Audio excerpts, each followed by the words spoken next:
రాష్ట్ర ప్రభుత్వం స్పష్టంగా చెప్పింది.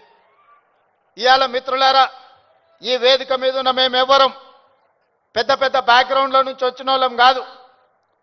చరణ్కు బ్యాక్గ్రౌండ్ ఉంది, కానీ చరణ్ని ప్రభావితం చేసిన చిరంజీవి గారు ఏ బ్యాక్గ్రౌండ్ లేకుండా కష్టపడి కింది నుంచి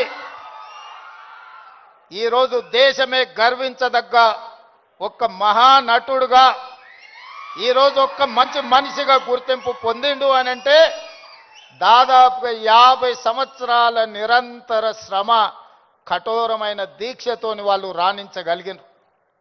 వాళ్ళు కఠోరమైన కష్టాలను ఎదుర్కొని, కష్టాలు వచ్చినా, ఇబ్బందులు ఎదురైనా, అవమానాలకు లోనైనా ఏ రోజు కూడా బాధతో కుంగిపోలేదు.